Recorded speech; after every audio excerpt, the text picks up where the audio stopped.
Buddies welcome back to my channel humanities buddies. आज हम आ गए हैं दोबारा से। क्या करने आ गए हैं? हम आए हैं पॉलिटिकल साइंस को पढ़ने। पॉलिटिकल साइंस की जो हमारी इंटरनेशनल वाली बुक है उसका chapter contemporary centres of power. One shot में इसको ख़त्म कर देंगे। नोट्स मैं यहाँ पे आपके लिए लेके आया हूँ। सारे नोट्स बहुत ही अच्छी तरीके से आपको समझ आ जाएंगे इन नोट्स से। फिर हम जब इन नोट्स को ख़त्म कर लेंगे फिर ये नोट्स मैं आपको डिस्क्रिप्शन में भी दे दूँगा, उससे आपको हेल्प हो जाए शायद थोड़ी ही। तो आज हम करने वाले हैं contemporary centres of power chapter, जो कि हमारा चैप्टर नंबर 4 है आई गेस, बस इंटरनेशनल पॉलिटिक्स वाले चैप्टर का। इसको बड़े आराम से हम ख़त्म करने वाले हैं इस चैप्टर को वन शॉट में। फिर इसके बाद एक साउथ एशिया वाला चैप्टर है, अभी वो मैं करवाऊँगा। हाँ, तो पहले इसको शुरुआत करते हैं। तो शुरू करते हैं कंटेम्प्रेरी सेंटर्स ऑफ पावर। अब पहले ना नाम से समझ लो। किसी की बुक में कंटेम्प्रेरी की जगह ऑल्टरनेटिव लिख के दिया हुआ है, किसी की बुक में कंटेम्प्रेरी की जगह कोई और शब्द लिख के दिया हुआ है। तो जिसमें आपको सेंटर्स ऑफ पावर दिख जाए तो यही वही चैप्टर है, उसमें कोई फ़र्क नहीं है। पुरानी बुक्स में शायद कंटेम्प्रेरी लिखा हुआ है या ऑल्टरनेटिव लिखा हुआ है, मेरे को इतना ध्यान नहीं है। तो आप ये समझ लेना, अगर कंटेम्प्रेरी लिखा हुआ है या फिर सेंटर्स ऑफ पावर लिखा हुआ है तो मतलब ये वही 4th चैप्टर है। तो अब मतलब समझ लेते हैं चैप्टर के टाइटल का। टाइटल से क्या मतलब है? Contemporary centres of power. अब देखो, जब हमने एंड ऑफ बाइपोलैरिटी चैप्टर पढ़ा, एंड ऑफ बाइपोलैरिटी चैप्टर पढ़ने के बाद हमें ना दो चीज़ें तो क्लियर हो गई थी कि पहला एक यूएसए सुपर पावर थी और दूसरा एक Russia Soviet union super power थी। पर लेकिन जैसे जैसे टाइम बीतता गया, कोल्ड वॉर हुआ और एकदम रशिया जो है पूरा डिसइंटीग्रेट हो गया। रशिया जो है पूरा डिसइंटीग्रेट हो गया और सिर्फ यूएस रह गया। पर लेकिन आज के टाइम पे धीरे धीरे नई नई ऑर्गेनाइजेशंस आ रही हैं, बड़ी बड़ी कंट्रीज़ बन रही हैं, जैसे कि आसियान, चाइना, यूरोपियन यूनियन, ऐसे ही ऐसे, जिससे जिनकी ताकत बहुत बढ़ती जा रही है और वो भी सेंटर्स ऑफ पावर बन रहे हैं यूएसए की तरह। वो भी सेंटर्स ऑफ पावर बन रहे हैं यूएसए की तरह। और हम उन्हीं के बारे में इस चैप्टर में पढ़ने वाले हैं कि वो कैसे यूएसए को टक्कर दे पा रहे हैं, कैसे वो यूएसए को टक्कर दे पा रहे हैं और यूएसए के लेवल के बन पा रहे हैं। If even not to the level of US, but उनके जैसे बनने की कोशिश कर रहे हैं और एक पावरफुल इकोनॉमी अपने आप को प्रूव कर रहे हैं। तो यही है इस चैप्टर में बेसिकली। आप हम इस चैप्टर में एशियान के बारे में पढ़ेंगे, चाइना के बारे में पढ़ेंगे, यूरोपियन यूनियन के बारे में पढ़ेंगे और थोड़ा बहुत इंडिया के बारे में भी पढ़ेंगे। और इसको हम चैप्टर को पूरा फिनिश कर देंगे वन शॉट में बहुत आराम से। तो स्टार्ट करते हैं यूरोपियन यूनियन से। यूरोपियन यूनियन से स्टार्ट करते हैं। तो जब दूसरी वर्ल्ड वॉर ख़त्म हुई 1945 में, एक कंडीशन जो थी ना यूरोप की, वो इतनी अच्छी नहीं थी।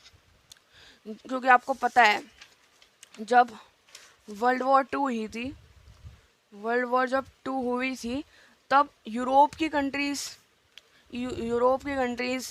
इस यूएसए और एशिया की कंट्रीज़, इन सब ने पार्ट लिया था।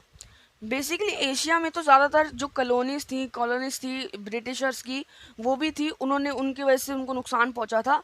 पर लेकिन जो यूएस था और रशिया था, सोवियत यूनियन था और उसके बाद यहाँ पे यूरोप था, ये सबसे ज़्यादा पार्ट ले रहे थे वर्ल्ड वॉर टू में और इनको सबसे ज़्यादा नुकसान हुआ था। तो यही बताया जा रहा है यहाँ पे, जब दूसरी वर्ल्ड वॉर ख़त्म हुई ना, तो यूरोप की कंडीशन थी ना जो अच्छी नहीं थी।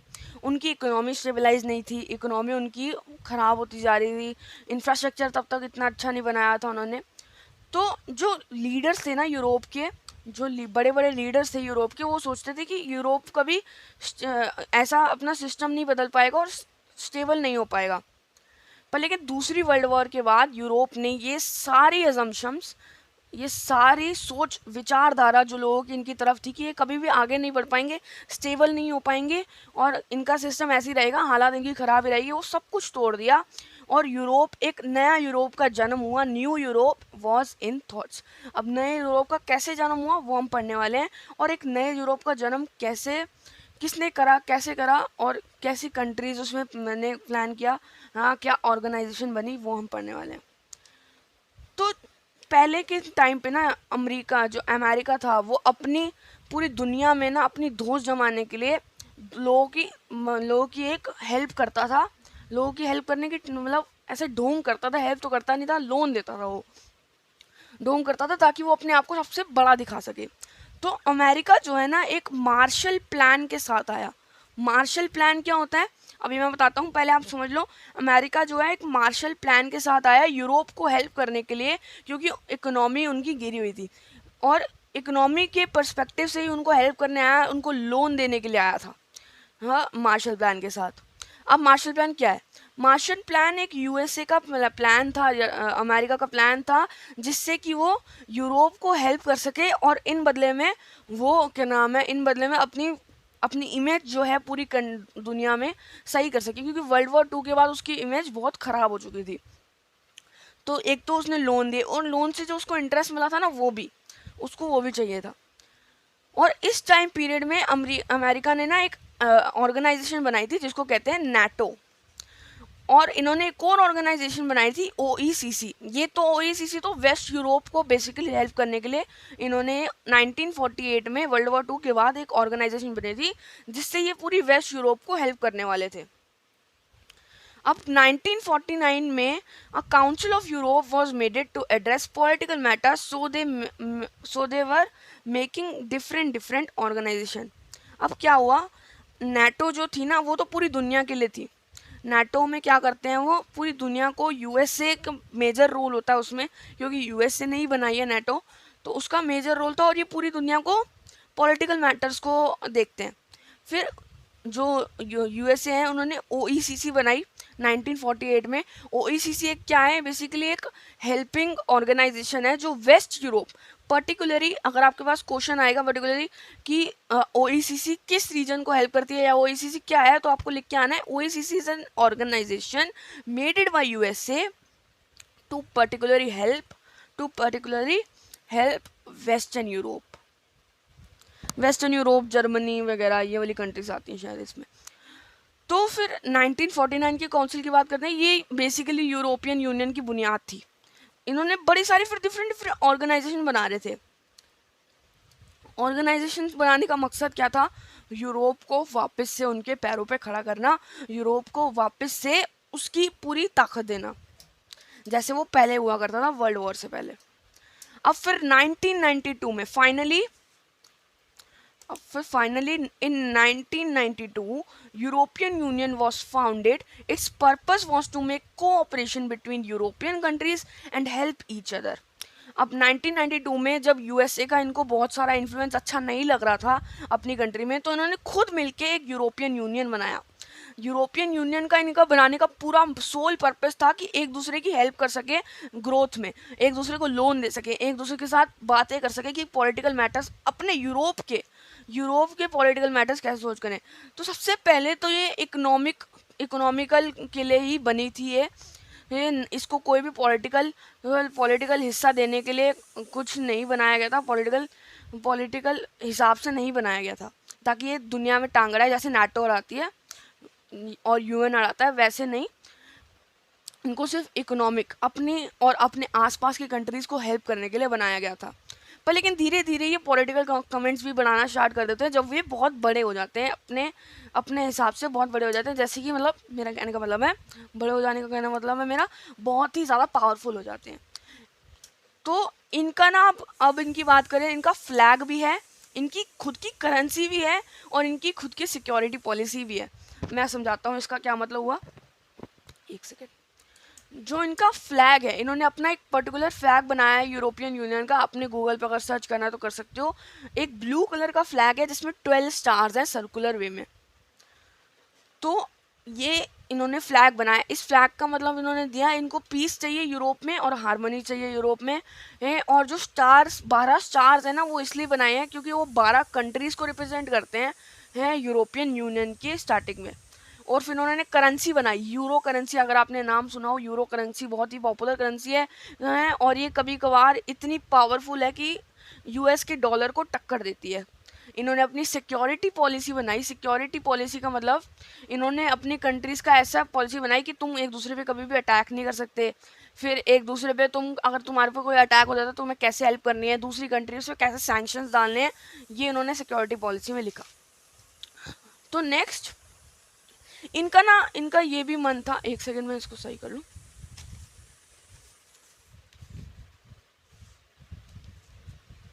Okay, they also had there in mind to take to make their own constitution but couldn't make it as of internal disputes. अब देखो यूरोपियन यूनियन ना धीरे धीरे जब बड़ा होता गया ना, तो उसके सिर पे चढ़ गया जो बुखार था पॉलिटिक्स का, सिर पे चढ़ गया।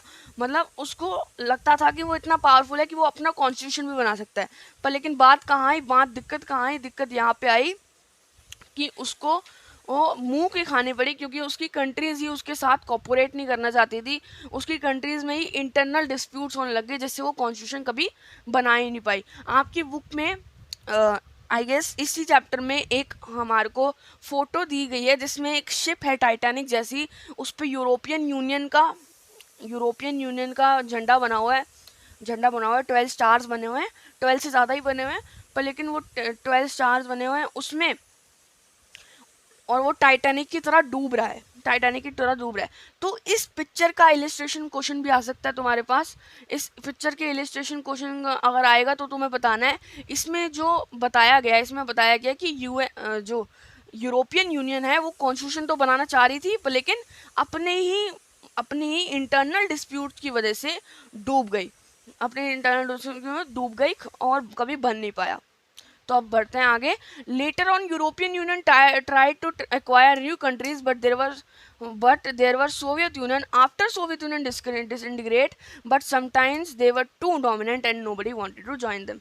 अब बात कर लेते हैं जब पहले सोवियत यूनियन जब तक थी, 1990s के अराउंड सोवियत यूनियन थी ही, उसके बाद सोवियत यूनियन डिसइंटीग्रेट हो गई ही। वो हमने सेकंड बाइपोलैरिटी वाले चैप्टर में बड़े प्यार से पढ़ लिया है, अब वो उसको जाके देख लेना आप। तो बता रहा है इसमें बता रहा है कि यूरोपियन यूनियन जो कंट्रीज यूरोप में आती थी सोवियत यूनियन की, जैसे कि हो गया यूक्रेन वगैरह, हाँ इन कंट्रीज को भी ये एक्वायर करना चाहते थे, पर लेकिन पहले तो नहीं कर पाते क्योंकि सोवियत यूनियन था। यूरोपियन यूनियन में उनको लाना चाहते थे पर लेकिन नहीं कर सकते थे। पर लेकिन जब सोवियत यूनियन टूट गया तब भी इतनी ज़्यादा कंट्रीज को अपने अंदर नहीं ला पाए। क्यों?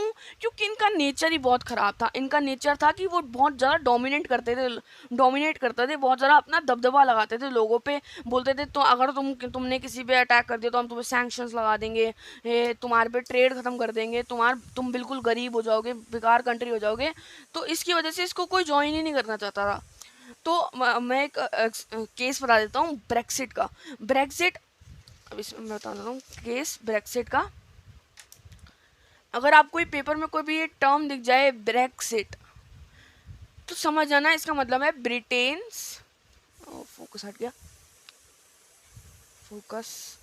ब्रिटेन्स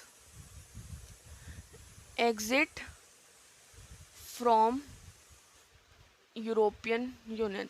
तो ब्रेक्सिट का क्या मतलब होता है? ब्रेक्सिट का मतलब होता है ये कि जब ब्रिटेन ने एग्जिट कर लिया यूरोपियन यूनियन से। ब्रिटेन ने एग्जिट यूरोपियन यूनियन से इसलिए किया था क्योंकि वो यूरोपियन यूनियन जो है ना बहुत ज़्यादा डोमिनेशन कर रही थी अपनी दूसरी कंट्रीज़ पे, और अपनी करेंसी का ना दबदबा जगा रही थी, ठीक है, और ट्रेड सैंक्शंस वगैरह इसकी बात कर रही थी। तो ब्रेक्सिट एक एग्जाम्पल हो गया। फिर एक एग्जाम्पल है आपका स्वीडन और डेनमार्क का। ये दोनों कंट्रीज भी जो है यूरोपियन यूनियन में कभी ज्वाइन ही नहीं करी। मार्शल प्लान को एक्सेप्ट करने से इन्होंने मार्शल प्लान बोल रहा हूँ, वॉर्स, इनका जो पैक्ट था जिनकी वजह से ये ज्वाइन हुए एक साथ, उसको भी साइन करने से मना कर दिया। यूरो को भी यूज़ करने से मना कर दिया, क्योंकि रीज़न वही कि बहुत ज़्यादा डोमिनेंट थी यूरोपियन यूनियन, बहुत ज़्यादा दबदबा चलाती थी अपना यूरोपियन यूनियन। तो अब हम बात करेंगे यूरोपियन यूनियन की स्ट्रेंथ के बारे में। यूरोपियन यूनियन इकोनॉमिकली स्ट्रांग कैसे थी, फिर वो पॉलिटिकली स्ट्रांग कैसे थी, फिर वो मिलिट्री उनकी कैसी थी, ये हम बात करेंगे। फिर इसके बाद शायद यूरोपियन यूनियन ऑन वेस्ट ख़त्म हो जाएगा। जी हाँ, तो अब स्टार्ट करते हैं। यूरोपियन यूनियन इकोनॉमिकली स्ट्रांग कैसे थी? जो यूरोपियन यूनियन थी ना वो सबसे सेकेंड मोस्ट स्ट्रॉन्गेस्ट जीडीपी है after US. Their trade was very strong.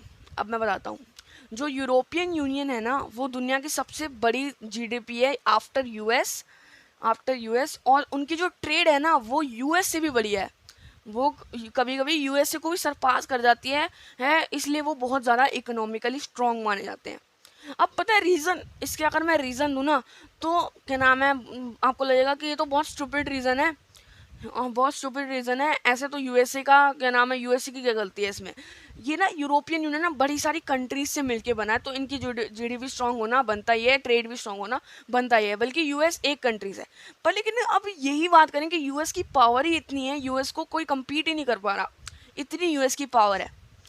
तो ये हमें इसमें इकोनॉमिकली स्ट्रांग में बताया गया है कि उनकी जो जीडीपी है वो सेकंड मोस्ट स्ट्रॉन्गेस्ट जीडीपी है, उनकी ट्रेड है ना वो बहुत स्ट्रांग है। इसके बाद मैं एक और ऐड कर दूं तो currency,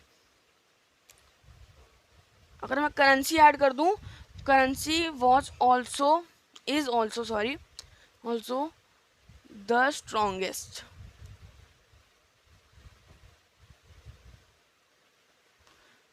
currency is also the strongest. अब यूरो, यूरो की बात करी ना आपने, तो यूरो बहुत ज़्यादा ही स्ट्रॉन्ग करेंसी है, बहुत ही ज़्यादा प्रोमिनेंट करेंसी, कभी कभी ये पूरे डॉलर के टक्कर में चलती है। तो इस वजह से ये जो यूरोपियन यूनियन है बहुत ज़्यादा इकोनॉमिकली स्ट्रॉन्ग था। अब बात करते हैं पॉलिटिकली स्ट्रॉन्ग की। पॉलिटिकली स्ट्रॉन्ग कैसे था, पर लेकिन मैंने तो यार तुम्हें स्टार्टिंग में बताया था कि यूरोपियन यूनियन सिर्फ इकोनॉमिकल क्या नाम है इस बात से, इकोनॉमिकल टॉपिक से रिलेटेड काम करती है अपनी कंट्रीज में। तो फिर मैंने उसके बाद में ये भी बताया था कि धीरे धीरे जब उनके सिर पे पॉलिटिक्स चढ़ने लगी, जब वो बहुत ज़्यादा पावरफुल हो गए, तो धीरे धीरे उन्होंने पॉलिटिकल मैटर्स को भी अपने अंदर जोड़ना शुरू कर दिया। पहले तो अपने आप में ही सॉल्व किया, अपने यूरोप की प्रॉब्लम्स पॉलिटिकल सॉल्व करी, फिर उसके बाद यूएन में उन्होंने दमदमा दिया। अब यूएन में कैसे, तो जो यूरोप की कंट्रीज है ना, जैसे जो यूरोपियन यूनियन की कंट्रीज है, जैसे फ्रांस, फ्रांस की सीट है यूएन में, फ्रांस की सीट है यूएन में, यूनाइटेड नेशंस में है, जिससे जो पूरी दुनिया के वर्ल्ड अफेयर्स के बारे में डिस्कस करता है। और फ्रांस की इसके पास परमानेंट सीट है। परमानेंट सीट से क्या होता है, तुम्हें वीटो पावर मिलती है। वीटो पावर क्या होता है आप बोलोगे, वीटो पावर तुमने बचपन में छोटे क्लासेस में भी पढ़ा है, 11th में भी पढ़ा है, 10th में भी पढ़ा है, पर लेकिन मैं अगर दोबारा एक्सप्लेन कर दूं तो वीटो पावर क्या होती है। वीटो पावर ऐसी पावर होती है, कोई भी डिसीजन ले रहे हो ना कोई बंदा, तो अगर एक भी बंदा जिसके पास वीटो पावर वो मना कर देना तो डिसीजन नहीं लिया जाएगा। वीटो पावर इतनी स्ट्रांग होती है और इसका इतना दबदबा होता है, और इसी वजह से वो पूरी दुनिया के अफेयर्स में, पूरी दुनिया की बातचीत में, पॉलिटिकल अफेयर्स में इन्फ्लुएंस कर सकते हैं बड़े प्यार से। और क्या नाम है, so European Union indirectly holds autonomy in United Nations, play with rights and money to manipulate countries and people। अब यूरोपियन यूनियन ना इसी की वजह से इसकी पूरी डोमिनेशन है धीरे धीरे डोमिनेशन हो गई इसकी वर्ल्ड में भी, क्योंकि इसके पास यूएन का हिस्सा है, ये यूएन यूनाइटेड नेशंस का हिस्सा है। और इनके पास ना बहुत और भी स्मार्ट हैं, क्योंकि ये लोगों को पैसे दे के, लोगों को लालच दे के उनको मैनिपुलेट करते हैं कंट्रीज को और पीपल को। अब हम बात करेंगे मिलिट्री ऑफ यूरोपियन यूनियन। पर लेकिन मिलिट्री से पहले की बात कर लेता हूँ पॉलिटिकल स्ट्रॉन्ग में। अगर आपको समझ नहीं आया कि पॉलिटिकल स्ट्रॉन्ग समझ नहीं आया कि उनके पास यूएन, अगर वो सिर्फ यूरोप का पार्ट है तो वो वर्ल्ड अफेयर्स में कैसे पार्ट ले रहे हैं, तो स्टार्ट करते हैं। देखो ये है पूरा, मैं एक सर्कल बना देता हूँ, ये है पूरा वर्ल्ड और ये है इसमें यूरोप, ये है यूरोप, अंदर का हिस्सा है यूरोप, और ये है पूरा वर्ल्ड। अब पूरे वर्ल्ड में यहाँ से कंट्रोल कर रहा है पूरे वर्ल्ड को यूनाइटेड नेशंस, यहाँ से कंट्रोल कर रहा है पूरे वर्ल्ड को यूनाइटेड नेशंस, और यूरोपियन यूनियन सिर्फ इतने हिस्से को कंट्रोल कर पा रहा है। पर लेकिन जो आखिर है यूरोपियन यूनियन की कंट्रीज है वो आती तो वर्ल्ड में ही है ना, तो ऐसे यूरोप की एक country France, for example France, जो वर्ल्ड का भी पार्ट है और वो यूएन का भी पार्ट हुआ, ठीक है। यूएन के पार्ट होने के बाद इसके पास है वीटो, और अगर यहाँ पे कोई भी मैटर होता है, कोई भी ऐसी चीज़ होती है जो क्या नाम है बहुत ही ज़्यादा इंपॉर्टेंट है पॉलिटिकली, और इस पर डिसीजन लिया जाता है, तो जो हमारे फ्रांस है इसके पास पावर है या तो इसको रोक दे या इसको अप्रूव कर दे, और इसकी अगर एक ना वोट से पूरी तरह ये पूरा ना हो जाएगा अगर कोई डिसीजन लेना हो तो। तो इसी से इतने छोटे एरिया से जो यूरोप का एक कंट्री है, उसी के हिसाब से यूरोप इतने छोटे एरिया से पूरी पूरी कंट्री, पूरी पूरी वर्ल्ड में डिसीजन मेकिंग ले पा रहा है, वर्ल्ड अफेयर्स में हाथ दे पा रहा है। तो यही इसमें बताया गया है पॉलिटिकल स्ट्रॉन्ग कैसे है। तो अब बात करते हैं मिलिट्री ऑफ यूरोपियन यूनियन। अब मैं तुम्हें बता दूं, या तो ये सबसे सेकंड लार्जेस्ट स्ट्रॉन्ग होंगे, सेकंड स्ट्रॉन्ग होंगे, या फिर सिर्फ ट्रेड में ये सबसे ज़्यादा अच्छे हैं, ट्रेड में सबसे ज़्यादा अच्छे हैं, और करेंसी के मामले में ये सबसे ज़्यादा अच्छे हैं। यूएस से भी कभी कभार ऊपर चले जाते हैं। पर लेकिन पॉलिटिकली अगर स्ट्रॉन्ग की बात करें, इकोनॉमिकली अगर स्ट्रॉन्ग बात करें, अगर मिलिट्री की भी बात करें, तो यूएस कहीं ना कहीं आगे निकल जाता है इनसे। तो मैं वही बात कर रहे हैं, second largest forces, armed forces इनके पास हैं। ये बहुत ज़्यादा अपनी जीडीपी का जो मिल के पैसा आता है ना, वो डिफेंस के ऊपर लगा देते हैं। और फ्रांस जो है ना, यूरोप का ही पार्ट है, मैंने आपको पहले भी बताया, और इसके पास ना न्यूक्लियर पावर बहुत ज़्यादा है। तो अगर हम आर्म्स की बात कर रहे हैं उसमें भी स्ट्रॉन्ग है, और न्यूक्लियर पावर में भी बहुत ज़्यादा स्ट्रॉन्ग है हमारा यूरोपियन यूनियन। और इनके पास ना स्पेस और टेक्नोलॉजी में भी बहुत ज़्यादा स्ट्रेंथ है, यूएस को बिल्कुल ये टक्कर देते हैं। तो यूरोपियन यूनियन से तो समझ आया कि यूरोपियन बिल्कुल टक्कर का है यूएसए का, पर लेकिन फिर भी यूएसए इनसे ज़्यादा पावर का है, यूएसए इनसे ज़्यादा आगे निकल जाता है। अब बात करते हैं, अभी तक हमने पढ़ा कि European union, until now European Union is working, until now European Union is working fine, but there were and are many internal things happening, like most of the time countries are fighting with each other. Countries became EU-phobic, meaning they didn't like European Union anymore, as they were suppressive in nature. A term Euroscepticism, meaning didn't liking European organization, was bring to use, and used to and also countries used to troll them. For example, trolling European Union by UK Prime Minister. अब इसमें paragraph में क्या बताया, अभी तक हमने पढ़ा कि यूरोपियन यूनियन सही चल रहा है, एकदम मस्त चल रहा है, यूरोपियन यूनियन बिल्कुल टक्कर दे रहा है यूएसए को।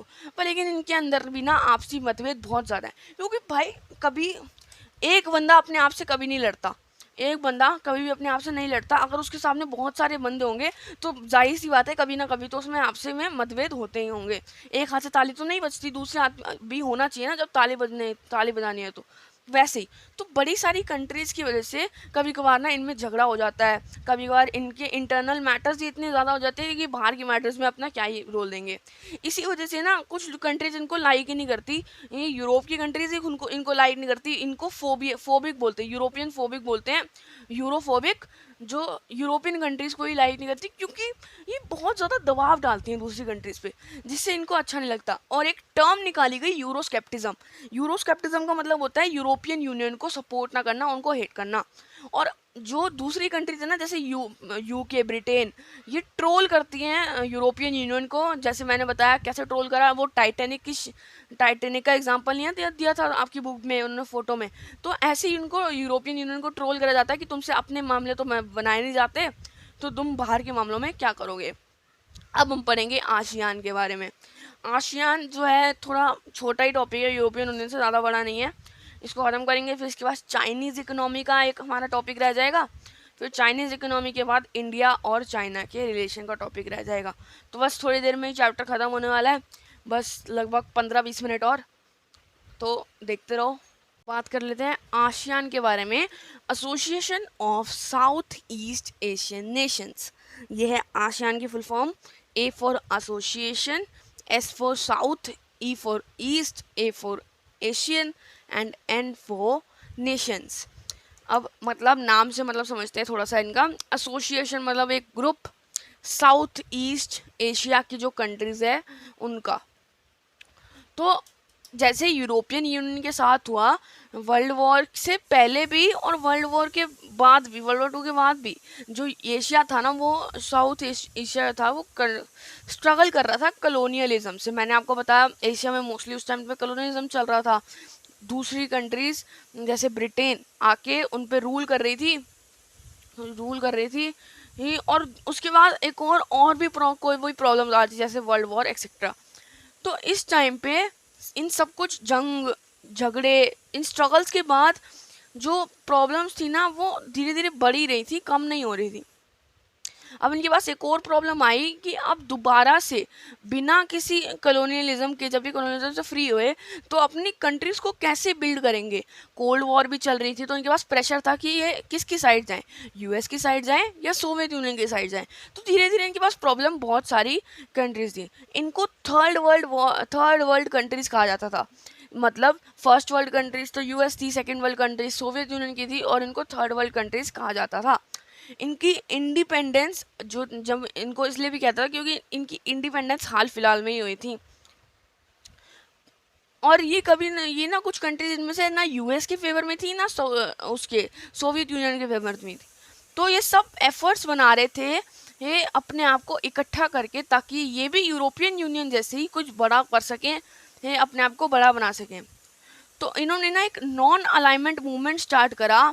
इस मूवमेंट्स को, नॉन अलाइनमेंट मूवमेंट को जवाहरलाल नेहरू भी बहुत ज़्यादा पसंद करते थे। ये नॉन अलाइनमेंट मूवमेंट में उन्होंने क्या, ना हम यूएस को फेवर करेंगे ना हम सोवियत यूनियन को फेवर करेंगे, हम सिर्फ और सिर्फ अपनी डेमोक्रेसी को बढ़ाने की कोशिश करेंगे। ये और यही इसी से इंस्पायर होकर हमारी कंट्रीज़ में भी जवाहरलाल नेहरू जी ने इनको बहुत पसंद किया। और ये न्यूट्रल थी कंट्रीज कोल्ड वॉर के टाइम पे। तो hence they all aligned and made it an organization ASEAN.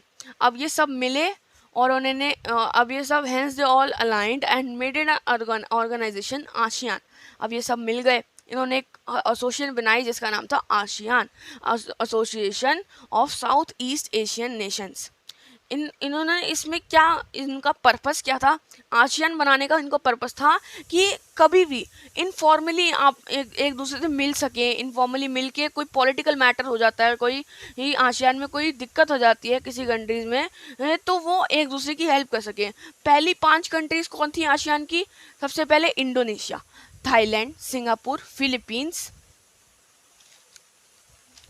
ये पहली 5 कंट्रीज थी। मलेशिया, ये पहली 5 कंट्रीज थी किसकी? हमारे आसियान की। और इन्होंने एक बैंकॉक में एक डेक्लेरेशन साइन करी थी, बैंकॉक डेक्लेरेशन साइन करी थी, जिसके बाद ये किसका पार्ट बन गए थे? आसियान का पार्ट बन गए थे। अब बेसिक आसियान के ना दो फर्स्ट उसका पर्पस क्या था और उसका सेकेंडरी पर्पस क्या था बनाने का, इनिशिएटिव क्या था। तो फर्स्ट उनको चाहिए थी पीस और हार्मनी चाहिए थी। सेकंड उसको चाहिए थी उनको कल्चरल ग्रोथ, सोशल और कल्चरल आइडेंटिटी ग्रोथ चाहिए थी। ये उसके 2 मोटिव्स थे आसियान को बनाने में। ये याद रखना, फर्स्ट जो मोटिव था वो पीस एंड हार्मनी था, जो सेकेंडरी मोटिव था वो था कल्चरल आइडेंटिटी और सोशल आइडेंटिटी अपनी प्रिजर्व करना। फिर थोड़े थोड़े टाइम बाद 5 और कंट्रीज जो है जुड़ गई हमारे आसियान में, जो थी म्यांमार, ब्रुनई, वियतनाम, कंबोडिया। हाँ, ये कंट्रीज भी जुड़ गई। आसियान की स्ट्रेंथ जो थी 10 हो गई फिर उसके बाद। पर लेकिन ये यूरोपियन यूनियन के साथ इनको कंफ्यूज मत करना, ये यूरोपियन यूनियन जैसी नहीं है। अब यूरोपियन यूनियन तो पूरी तरह नशे में है पॉलिटिक्स के, पर लेकिन ये पॉलिटिक्स के नशे में आज तक अभी तक इतना नहीं पड़े हैं पॉलिटिक्स के नशे में। ये अपने अंदर ही अपने लोगों को हेल्प करने के लिए मेनली बने हैं और इसी वजह से ये इतने स्ट्रॉन्ग बन चुके हैं कि ये सबसे ज़्यादा ग्रो कर रहे हैं सबसे ज़्यादा फास्टेस्ट मोस्ट ग्रोइंग इकोनॉमीज इनकी कंट्रीज बन गई है। जैसे वियतनाम की बात करो तो वो बहुत ज़्यादा जल्दी अपनी इकोनॉमी ग्रो कर रहा है। तो इसके बाद हम बात करते हैं 2003 में आसियान ने ना अपने 3 पिलर्स बनाए और जिनको 3 कम्युनिटी भी कहा जाता है। इन 3 कम्युनिटी के पहले नाम देख लो, बेसिकली इन 3 कम्युनिटी को ध्यान से पढ़ो। ASEAN security community first, ASEAN economic community second and ASEAN social and cultural community third. अब इनके नाम से ही समझ आ गया, पहली कम्युनिटी का काम था अब एक दूसरे की कंट्री की सिक्योरिटी को देखना, दूसरी कम्युनिटी का काम था पूरे आसियान ऑर्गेनाइजेशन की इकोनॉमी को संभालना, तीसरी कम्युनिटी का काम था सोशल और कल्चरल अफेयर्स देखना हमारे उनकी कम्युनिटी का। तो ये तीन एक साथ काम करते थे। और इसी तरह आसियान का भी एक फ्लैग है। आसियान का फ्लैग कैसा है? आसियान का फ्लैग में एक पैडी बना हुआ है, सिंबल जो है पैडी राइस, उसका सिंबल बना हुआ है, जिसको सॉलिडारिटी, पीस और फ्रेंडशिप से रिलेट किया जाता है। और इनमें इनका मानना यही था कि पीस एंड नॉन वायलेंस इनको फैलानी है। और आसियान जो है, आज तक हमारा आसियान जो है इकोनॉमिकल एक्टिविटीज़ में ही हाथ देता है rather than political. But also अब हम बात तो समझना तो पड़ेगा कि आसियान अभी तक ना यूरोपियन यूनियन तक जैसा स्ट्रांग नहीं है, यूएसए को तो छोड़ ही दो, जापान जितना भी स्ट्रांग नहीं है और चाइना भी जितना भी स्ट्रांग नहीं है, पर लेकिन ये धीरे धीरे डेवलप कर रहा है, डेवलपिंग है, इसलिए हमें इसको इंक्लूड करना चाहिए, इसमें इनसे सीखना चाहिए कि कैसे ये एकदम राइज कर रहे हैं बैम्बू की तरह। तो आसियान ने ना एक कॉमन ट्रेडिंग कम्युनिटी बनाई जिसको फ्री ट्रेड एसोसिएशन एफटीए भी कहा जाता है। इसको ये इंडिया को भी ये बहुत अच्छी लगी, चाइना और यूएस भी इनसे इंस्पायर हुए थे। ये जिससे फ्री ट्रेड ऑर्गेनाइजेशन से आपसी में ये फ्री ट्रेड कर देते हैं बिना किसी कस्टम ड्यूटीज़ और बिना किसी ज़्यादा टैक्स के, ये एक दूसरे ट्रेड करते हैं। और इंडिया ने भी 2010 में आसियान के साथ जो है ये एफटीए साइन करा था, फ्री ट्रेड एसोसिएशन, जिससे वो आसियान के साथ फ्री में ट्रेड करता है। अब आसियान ख़त्म हो गया, अब हम बात करेंगे the rise of Chinese economy. तो हमने देखा था जब हमने चाइना के ऊपर चैप्टर पढ़े हैं पिछली क्लास में 11th में, तो हमने पढ़ा कि चाइना जो है ना धीरे धीरे ना हाँ एकदम बहुत बड़ी इकोनॉमी बन रही थी। In during the 1978 Chinese economy started becoming rapidly blooming rapidly. They become the fastest growing economy. They are also projected to overtake US by 2040. They are very strong. अब देखो, जो हमने पहले पढ़ा कि जो चाइना था स्टार्टिंग में, जब वो Ming dynasty, Qing dynasty, Ching dynasty इनसे रूल करता था, तब इतना वो स्ट्रांग नहीं था। पर लेकिन धीरे धीरे जब चाइना के हाल बदल बदले, चाइनीज़ इकोनॉमी एकदम से स्ट्रांग होने लगी, बहुत धीरे धीरे बैम्बू की तरह ब्लूम करने लगी, आसमान की तरफ छूने लगी, one of the fastest growing economy बन गई। और इसको ना प्रोजेक्ट किया जाता है कि 2040 तक ये ओवरटेक कर जाएगा यूएसए को, बड़े प्यार से। तो इसलिए इनको कहा जाता है कि बहुत स्ट्रांग है, इसलिए इस चैप्टर में भी इनका नाम है। पर लेकिन अब क्या रीज़न क्या थे चाइना के इतनी जल्दी आगे आने के? तो मेजर रीज़न तो पॉपुलेशन है। अब चाहे जितने भी लोग तुम्हारी कंट्रीज़ में, अगर कोई काम ही ना करे और क्या नाम है उसको, उनको काम ही ना मिले, तो वो इकोनॉमी में कैसे हेल्प करेंगे? इसीलिए इनके पास पीपल की जो स्ट्रेंथ है वो इनको हेल्प करती है, लैंड मास इनको हेल्प करता है, और इनके रीजनल पैरिटीज़ भी इनको हेल्प करती है। अब थोड़ा टाइम पहले चलते हैं, पास्ट में चलते हैं 1949 में। 1949 में जो चाइना था ना, स्टार्टिंग में सोशलिस्ट रेवोल्यूशन जो था ना चाइना में शुरू होने लगा, और चाइना इससे ना बहुत ज़्यादा इंस्पायर था। और इसमें एक लीडर थे हाओ, HAO। इनकी लीडरशिप में इन्होंने क्या करा, अपने रिलेशन जो है कैपिटलिस्ट जैसे यूएसए वाली कंट्रीज़ हैं उनके साथ रिलेशन तोड़ दिए, और अपने आप पे सोशलिस्ट को बढ़ाना, सोशलिस्ट कल्चर को बढ़ाना शुरू करा। इन्होंने state owned heavy industries and have the prime focus towards agriculture. They started to heavily rely on homemade goods, because of that the time China's foundation was strongly building. They were self-made, people were happy because they got employment.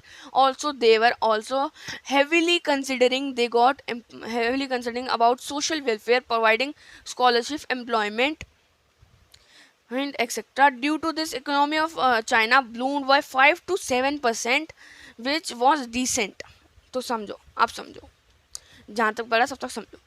तो मैंने तुम्हें बताया 1949 के दौरान एक ना socialist movement, revolution start हुआ China में। अब हमें पता है सोशलिस्ट और कैपिटलिस्ट में फ़र्क तो पता ही होगा, बाइपोलैरिटी चैप्टर पढ़ा है हमने, हैं? अगर नहीं पढ़ा तो एक बार बुक में देख लेना यार, ज़रूर से, इम्पॉर्टेंट है इसको समझने के लिए। तो सोशलिस्ट में जो हमारा रेवोल्यूशन है वो स्टार्ट होने लगा चाइना में। चाइना की कंट्री जो थी वो सोवियत यूनियन से बहुत ज़्यादा इंस्पायर थी, और इनका एक लीडर है हाओ, HAO। तो तो इन्होंने क्या करा, इन्होंने एक स्टार्ट कर दिया एक हमारा सोशलिस्ट रेवोल्यूशन, जिसमें इन्होंने क्या करा, कैपिटलिस्ट जो कंट्रीज थी, यूएस, जो भी यूएस को सपोर्ट करती थी उन कंट्रीज को, उनसे दूर हो गई, उनसे पत्ता कट कर लिया अपना, और बोल दिया कि नहीं हम क्या नाम है इनसे अभी ट्रेड नहीं करेंगे, ना ही हम इनसे इंटरफेयर करेंगे, और हम धीरे धीरे अपने आप को डेवलप करेंगे, अपने आप पे फोकस करेंगे। इन्होंने क्या करा, स्टेट ओन्ड जो हमारी इंडस्ट्रीज है वो लगाना शुरू करी, ये होममेड गुड्स प्रोड्यूस करे, और स्टेट ओन्ड का मतलब ये होता है सोशलिस्ट मतलब सोशल वेलफेयर के लिए चीज़ें करना, और जो गवर्नमेंट जिसमें ज़्यादा रोल देती है उसको बोलते हैं सोशलिस्ट। तो इन्होंने स्टेट ओन्ड मतलब गवर्नमेंट ओन्ड इंडस्ट्रीज लगाई, और एग्रीकल्चर की तरफ अपना ज़्यादा फोकस रखा। इससे क्या हुआ, इन्होंने ना अपने आत्मनिर्भर बनने की कोशिश करी, होममेड गुड्स पे अपने फोकस करे। इसकी वजह से क्या हुआ, चाइना जो है ना धीरे धीरे उसकी बुनियाद बनती गई, उसका फाउंडेशन बहुत ज़्यादा स्ट्रांग हो गया, कि क्योंकि वो किसी से ट्रेड ही नहीं करता, तो उसको किसी से रिलेशन को इम्प्रूव करने का भी कोई उसको वो नहीं है, कोई दबाव नहीं है, किसी का भी दबाव नहीं है उस पर, तो वो उसकी फाउंडेशन बहुत ज़्यादा स्ट्रांग हो गई। तो इसकी वजह से ना लोग भी खुश थे, क्योंकि अगर तुम्हारे को समझो कि तुम्हारे घर में ही एक फैक्ट्री लग गई, तो तुम्हारे घर के बंदों को ही एम्प्लॉयमेंट ज़्यादा मिलेगी ना, तुम्हारे घर के बंदों को ही ज़्यादा पैसा मिलेगा, तो इससे लोग भी खुश थे। इसकी वजह से ना क्या हुआ, जो इकोनॉमी थी ना चाइना की, वो भी ब्लूम करने लगी, वो भी एकदम से बढ़ने लगी, 5 से 7% पे आ गई, जो कि बहुत डिसेंट था। पर लेकिन पॉपुलेशन के हिसाब से अगर बात करें तो तब भी उनकी पॉपुलेशन ना बहुत ज़्यादा बढ़ रही थी। अभी तो सेकंड लार्जेस्ट हो गई है, पर लेकिन काफ़ी टाइम तक वो फर्स्ट लार्जेस्ट थी, इंडिया से भी ज़्यादा थी उनकी। अब जैसे पॉपुलेशन बढ़ रही है, पर लेकिन वैसे इकोनॉमी नहीं बन रही थी उनकी, तो ये सफिशेंट ही नहीं हो पाए इतना कि इनकी एग्रीकल्चर भी कम ही नीचे ही रह गई, जितने लोग थे इनके उससे काफ़ी हद तक नीचे ही रह गई, और पूरा कभी पढ़ ही नहीं पाया, इनको अपना खाना भी पूरा नहीं पड़ पाया, तो इन्होंने आइसोलेशन अपनी ख़त्म करी। 1972 में इन्होंने यूएस के साथ रिलेशन अच्छे बनाए। तब के लीडर थे जू इनलाई, ZHOUENELI।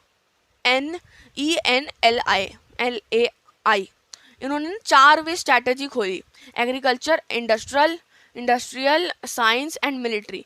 इन्होंने इन चारों चीज़ों को मॉडर्न करने की ट्राई करी, अपने दरवाजे खोल लिए, इन्होंने ओपन डोर पॉलिसी अपनाई ताकि दूसरे लोग इनके साथ ट्रेड कर सकें, ये दूसरों के साथ ट्रेड कर सकें। इससे क्या हुआ, 1978 में एक और लीडर आए हैं, डियांग शाओपिंग। इन्होंने स्टार्ट की थी ओपन डोर पॉलिसी, जिससे इन्होंने इन्वेस्टमेंट्स को अलाउ किया, इन्वेस्टमेंट्स को बोला अगर आप चाइना में इन्वेस्टमेंट्स होती हैं तो कितना बेनिफिट होगा उनको, तो इसको अलाउ करा।